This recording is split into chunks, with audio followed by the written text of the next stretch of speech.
Hello everyone. इस video में मैं आपको एक्सरसाइज 5.4 जो ऑप्शनल है वो एक्सप्लेन करने जा रहा हूँ। इस वीडियो में टोटल 5 क्वेश्चन है, लेकिन 5 में से 3 क्वेश्चन बहुत ज़्यादा इंपॉर्टेंट है, इसलिए वो मैं आपको समझा रहा हूँ और वो एग्ज़ाम काफ़ी बार बोर्ड एग्ज़ाम में आए हुए भी है। तो आपका इसमें पहला क्वेश्चन है, which term of the AP आपके पास गिवन है 121, 117, 1113 is the first negative term. इसका मतलब ये है बेटा, अगर आपके पास एक AP है जिसमें टर्म 121 है, 117 है, 113 है, तो देखिए घट रही है ये 21 आया, फिर 17 आया, फिर 13 आया एंड सो ऑन। अगर इस तरीके से घटती चली जाए तो कौन से नंबर की टर्म होगी जो पहली नेगेटिव टर्म होगी। जब ये घट रहा है तो ये ज़ीरो पे ही पहुँचेगी, और ज़ीरो के बाद जब ये आगे पहुँचेगी तो आपकी पहली नेगेटिव टर्म आ जाएगी, ठीक है ना। तो पूछा गया कि अगर ये इसी सीक्वेंस में घटती चली जाए तो कौन से नंबर पर जो आपकी टर्म आएगी वो कौन सी होगी, नेगेटिव होगी, पहली नेगेटिव टर्म होगी, ठीक है ना। ये पूछा गया आपसे क्वेश्चन। चलिए अब करते हैं इसका आंसर। देखिए आंसर क्या है। आपने यहाँ पर पहले AP नोट कर ली, 121, 117, 113 dot dot dot dot dot, ठीक है ना। अगर ये ऐसे कंटिन्यू होगा तो आपकी नेगेटिव टर्म क्या बनेगी, आपको ये बताना है। तो इस AP के अकॉर्डिंग A की वैल्यू के पास 121 आ जाएगी, D की वैल्यू हो जाएगी A2 - A1 यानी कि 117 - 121, तो ये आपके पास रहेगी -4 यानी कि -4 का अंतर घट रही है 4 के हिसाब से, ठीक है ना। अब for the first negative term, जो आपकी फर्स्ट नेगेटिव टर्म होगी, कोई भी मान लीजिए वो आपकी AN है, मतलब n नंबर पे है, जब उसको कंटिन्यू करेंगे तो n नंबर पर आएगी, तो वो नेगेटिव टर्म क्या होगी, 0 से छोटी होगी।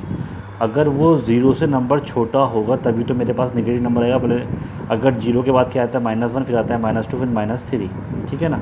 तो अगर वो पहली नेगेटिव टर्म होगी तो क्या होगी, 0 से छोटी होगी। अगर 0 होगी या 0 से बढ़ेगी तो पॉजिटिव हो जाएगी, 0 होगी तो न्यूट्रल हो जाएगी, और 0 से छोटी होगी तो क्या हो जाएगी, नेगेटिव हो जाएगी। तो आप मान लेंगे for the first negative term, आप मान लेंगे जो AN है वो आपका कितना हो जाएगा, लेस देन 0। जो AN है वो कितना हो जाएगा, लेस देन 0, मतलब जो भी उसकी वैल्यू आएगी वो 0 से कम होगी। और आपने मान लिया कि वो टर्म आपकी कौन सी है, AN है, जो नेगेटिव टर्म है। तो यहाँ पर आपने मान लिया AN लेस देन 0। AN का फॉर्मूला क्या होता है, A + n - 1 × D होता है, इज़ लेस देन 0।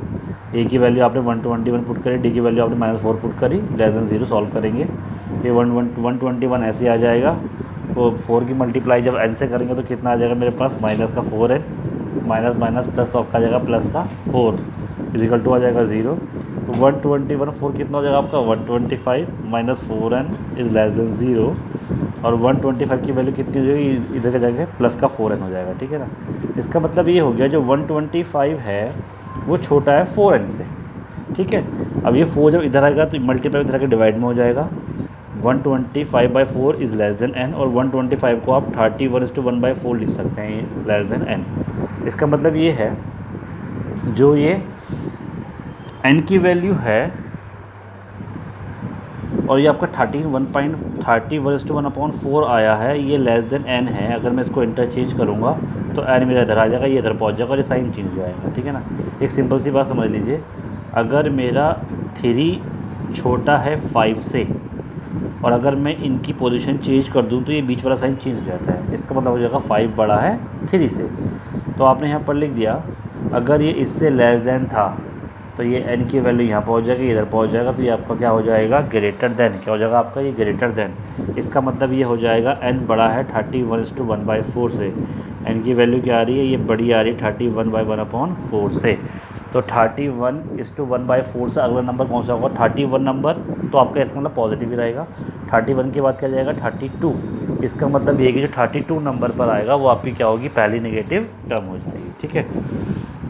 तो n इज़ ग्रेटर देन 31:1/4, मतलब ये है कि n की वैल्यू जो है वो 31 से बड़ी है, और 31 से अगला नंबर क्या आता है, 32। इसका मतलब ये है कि इस AP की जो 32 टर्म होगी वो क्या होगी, इसकी फर्स्ट नेगेटिव टर्म। तो आपने यहाँ पर लिख दिया, so first negative term of the given AP is 32th term. जो इसकी 32 टर्म होगी वो क्या हो जाएगी, फर्स्ट नेगेटिव टर्म। मैंने आपको बता दिया था, आप नेगेटिव उसकी जो टर्म है नेगेटिव उसको आप AN मान लीजिए। अब ये नेगेटिव खुद कब होगा, जब ये 0 से छोटा होगा। इसको सॉल्व करेंगे तो n की वैल्यू मेरी आ रही है 31:1/4, मतलब n बड़ा होगा 31 से, तो 31 और पॉइंट समथिंग आ रहा है, तो प्रॉपर डिजिट क्या आ जाएगी, 32। इसका मतलब जो 32 टर्म होगी वो क्या हो जाएगी, इसकी नेगेटिव टर्म हो जाएगी, ठीक है। चलिए मैं आता हूँ अब नेक्स्ट क्वेश्चन पर।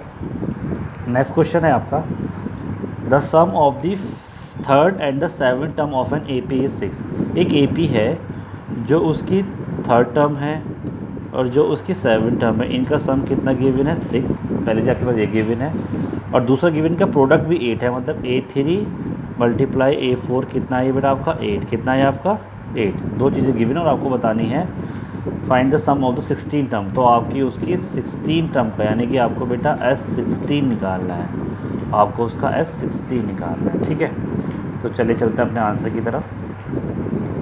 आपने यहाँ पर sum of the third and the seven term of the A P is 6 and their product is 8। Product 8 है, सम दोनों का 6 है, आपको सम ऑफ द 16 टर्म आपको बतानी है। ठीक है ना, तो आपने यहाँ पर लिख लिया let A be the first term and D be the common difference.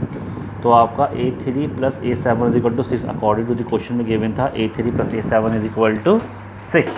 ठीक है, तो A3 को आप A प्लस 2D लिख सकते हैं और A7 को आप A प्लस 6D लिख सकते हैं, इज इक्वल टू 6 आ जाएगा। ये आपका 2A प्लस 6 प्लस 2 कितना आ जाएगा 8D इज इक्वल टू 6 बन जाएगा। 2 कॉमन ले लेंगे तो A plus 4D is equal to 6 आ जाएगा। 2 ये मल्टीप्लाई में था डिवाइड में हो जाएगा, तो आपके पास A प्लस 4D की वैल्यू कितनी आ जाएगी 3। A प्लस 4D की वैल्यू कितनी आपके पास 3 आ जाएगी। ठीक है ना, अगर A की वैल्यू निकालनी है तो 4D हो जाएगा माइनस का हो जाएगा, तो फाइनली आपके पास आ जाएगा A is equal to 3 minus 4D। क्या आ जाएगा A is equal to 3 minus 4D। आप इसको क्वेश्चन नंबर 1 मान लिया है। अब क्वेश्चन में ये भी गिवन था A3 into A7 is equal to 8 है, इन दोनों का प्रोडक्ट 8 था, तो आपने A3 को A प्लस 2D लिख दिया और A7 को आपने A plus 6D is equal to 8 लिख लिया। अब यहाँ पर A की वैल्यू कितनी है 3 माइनस 4D गिवन है, तो आपने क्या किया A की जगह पर आपने 3 माइनस 4D लिख दिया। यहाँ पर A की जगह पर आपने 3 माइनस 4D लिख दिया और 2D आपने ये ऐसे ही रखा। ठीक है, ऐसे ही आपने इस क्वेश्चन में A की वैल्यू आपने क्या रख दी 3 माइनस 4D और आपने जो है 6D को 6D रख लिया। ठीक है ना, तो आपने क्या किया पहले आपने इक्वेशन बनाई A plus 2D into A plus 6D is equal to 8। फिर आपने A की जगह पर क्या रख दिया 3 माइनस 4D और आपने यहाँ पर भी A की जगह रख दिया 3 माइनस 4D, बाकी आपने सेम रखा है। जब आपने इसको सॉल्व किया तो आपका बन जाएगा 3 minus 2D and 3 plus 2D is equal to 8। भाई 3 ऐसे ही आएगा, माइनस 4 प्लस 2D माइनस का 2D आ जाएगा और माइनस 4 प्लस 6 प्लस का 2D आ जाएगा। अब देखिए यहाँ पर एक फॉर्मूला बन गया, ये A माइनस बी और A प्लस बी बन रहा है, तो A माइनस बी और A प्लस बी कितना होता है A square minus B square. तो ये आपका बन जाएगा 3 स्क्वायर माइनस 2D का स्क्वायर इज इक्वल टू 8 आ जाएगा। इसका आ जाएगा 9, इसका आ जाएगा 4D square is equal to 8। अब देखिए D इधर आके पॉजिटिव हो जाएगा, ये इधर आके माइनस का हो जाएगा, तो आपके पास फाइनली बनेगा 1 is equal to 4D square और डी स्क्वायर की वैल्यू हो जाएगी 1/4। और जब आप अंडर रूट निकालेंगे तो आपका बनेगा स्क्वायर जगह अंडर रूट में कन्वर्ट हो जाएगा और डी की वैल्यू हो जाएगी प्लस माइनस 1/2। इसका मतलब डी की दो वैल्यू आ गई, डी आपका प्लस का 1/2 भी हो सकता है और डी आपका माइनस का 1/2 भी हो सकता है, क्योंकि जब अंडर रूट लेते हैं तो दो वैल्यू आपकी आती है। ठीक है ना, नॉर्मल कंडीशन में हम प्लस ले लेते हैं, लेकिन यहाँ पर हम दोनों शो करेंगे। ठीक है, अब आपने बोला अगर डी की वैल्यू प्लस के 1/2 है तो ए की वैल्यू कितनी आ रही है 3 माइनस 4D था, आपने पहले इक्वेशन बनाई थी, आपने डी की वैल्यू यहाँ पुट कर दी 2 टू द 4, तो आपका आ जाएगा ये 3 माइनस 1 1। तो अगर डी की वैल्यू आपकी प्लस का 1/2 है तो ए की वैल्यू आ रही है 1। ठीक है, अब मैं डी की वैल्यू माइनस के 1/2 ले लेता हूँ, तो ए आपका 3 माइनस 4D था, आपने डी की वैल्यू पुट करी 2 कट जाएगा, माइनस का प्लस, तो ये 3 आपका एज इट इज़ आ जाएगा और ये माइनस माइनस प्लस, तो प्लस का 2 आ जाएगा, तो ये आपका आ जाएगा 5। अब दो कंडीशन बन गई मेरे पास। अब एक तो डी मेरे पास प्लस का 1/2 है तो ए आ रहा है मेरा 1, और दूसरा डी माइनस का 1/2 है तो ए आ रहा है मेरा 5। अब भाई दो ए और डी की वैल्यू होगी तो आपके दो आंसर आएंगे, इसका मतलब ये है। अब आपने निकाले एस एन क्या होता है n/2 into 2a plus n minus 1 into D होता है। आपने n की जगह 16 पुट कर लिया और a की जगह 1 पुट किया और d की जगह 1/2 पुट किया। आपने यहाँ पर a की वैल्यू क्या ले ली है 1 और d की वैल्यू है 1/2। फिर आपने इसको सॉल्व किया तो 16/2 2 प्लस 15/2 आ जाएगा, एलसीएम लेने के बाद कितना जाएगा 2 टू ज़ा 4, 4 प्लस 15 19, 19/2 आ जाएगा। सॉल्व करेंगे देखिए 2 8 जा 16 कट जाएगा, फिर 2 1 ज़ा 2, 2 4 ज़ा 8, तो यह मेरा आ जाएगा 4। तो आपका आएगा 4 इंटू 90 यानी कि 76। तो आपकी जो पहली वाली टर्म आ रही है वो कितनी आ रही है 76, जब आपका ए कितना था 1 और डी कितना था आपका 1/2। तो आपके पास S16 की वैल्यू कितनी आ गई 76। अब आता हूँ मैं इसकी सेकंड कंडीशन पर। आपने फॉर्मूला अप्लाई किया, इस बार जो आपको ए की वैल्यू लेनी है वो आपको 5 लेनी है, डी की वैल्यू माइनस के 1/2 लेनी है। सॉल्व किया तो यहाँ तो बचेगा बेटा ये 8, यहाँ बच जाएगा 10, 60 माइनस 1 5 इंटू माइनस के 1/2, तो ये माइनस का 50/2 बन जाएगा। अब लेंगे एलसीएम, जब एलसीएम लेंगे तो 2 टाइम्स 20, 20 माइनस 15/2 आ जाएगा, यानी कि 5/2 आ जाएगा, ये कट जाएगा 4, 2 1 ज़ा 2, 2 4 ज़ा 8, तो 4 5 ज़ा 20, तो S16 कितना आ जाएगा 20। इसका मतलब यहाँ पर दो आंसर आने वाले हैं। So the sum of the first 60 term of the given AP, जो सम होगा 16 टर्म का क्या होगा एपी का, या तो वो 76 होगा या फिर वो 20 होगा। ठीक है, यही आपका आंसर है। अगर आपका कोई भी डाउट है तो आप पूछ सकते हैं। Thank you.